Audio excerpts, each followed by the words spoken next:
Halo teman-teman, perkenalkan nama saya Rizky Arianjau. Saya dari Fakultas Ekonomi, Prodi Manajemen kelas 1B, Widyagama Mahakam Samarinda. Di sini saya akan menjelaskan tentang ekonomi lingkungan, yaitu pencemaran udara. Apa itu pencemaran udara? Pencemaran udara adalah kehadiran satu atau lebih substansi fisik, kimia, atau biologi di atmosfer dalam jumlah yang dapat membahayakan kesehatan manusia, hewan, dan tumbuhan, mengganggu estetika dan kenyamanan, atau merusak properti. Pencemaran udara dapat ditimbulkan oleh sumber-sumber alam maupun kegiatan manusia. Udara adalah salah satu elemen yang sangat penting bagi pengunjung semua makhluk. Bisa kalian bayangkan bagaimana jika di dunia ini tidak ada sedikit saja, maka semua akan mati karena tidak ada bernafas. Bukan hanya itu saja, peranan penting dari udara ini bukan hanya digunakan untuk manusia, tapi untuk semua makhluk hidup. Maka dari itu, manusia selaku salah satu makhluk yang mempunyai akal dan pikiran harus bertanggung jawab atas kondisi kesehatan dan kebersihan udara sendiri. Penyebab dan dampak pencemaran udara. Manusia menjadi penyebab utama dan terbesar terjadinya pencemaran udara. Pun manusia pula yang merasakan dampak terburuk dari terjadinya pencemaran udara. Pencemaran udara merupakan salah satu kerusakan lingkungan, berupa penurunan kualitas udara karena masuknya unsur-unsur berbahaya ke dalam udara atau atmosfer bumi. Manusia penyebab utama pencemaran udara.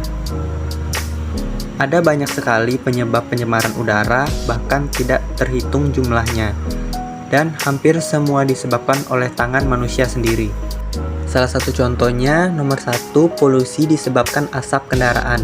Di dalam era modernisasi ini, kendaraan bermotor merupakan salah satu kebutuhan umum yang bisa dibilang paling penting untuk mengunjung kegiatan sehari-hari.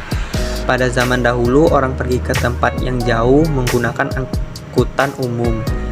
Berbeda keadaan dengan sekarang. Penggunaan kendaraan pribadi sangatlah pesat, karena dikira lebih mudah daripada menggunakan kendaraan umum. Padahal, di situ asap dari kendaraan pribadi yang semakin lama semakin naik. Ini menjadi salah satu penyebab dan penyumbang terbesar dalam pencemaran lingkungan, khususnya pencemaran udara. Nomor 2, limbah asap industri atau pabrik. Ini merupakan salah satu contoh penyumbang terbesar pencemaran udara di dunia, yaitu limbah asap pabrik atau industri. Cerobong-cerobong yang mengeluarkan asap tersebut terkadang tidak ada filter untuk zat-zat yang dikeluarkan. Dari beberapa penelitian, beberapa zat yang dikeluarkan dari proses industri ini berupa zat yang berbahaya seperti karbon monoksida, hidrokarbon, dan senyawa yang dapat membahayakan kesehatan alam dan manusia. Bukan hanya dampak yang ditimbulkan kepada udara, bahkan dari pencemaran udara ini juga bisa mengakibatkan pencemaran air dan tanah. Yang terakhir, usaha pencegahan pencemaran udara. Nomor 1, mengurangi pemakaian bahan bakar fosil terutama yang mengandung asap serta gas-gas polutan lainnya agar tidak mencemarkan lingkungan. Nomor 2, melakukan penyaringan asap sebelum asap dibuang ke udara dengan cara memasang bahan penyerap polutan atau saringan. Nomor 3, mengalirkan gas buangan ke dalam air atau dalam larutan pengikat sebelum dibebaskan ke air, atau dengan cara penurunan suhu sebelum gas buang ke udara bebas.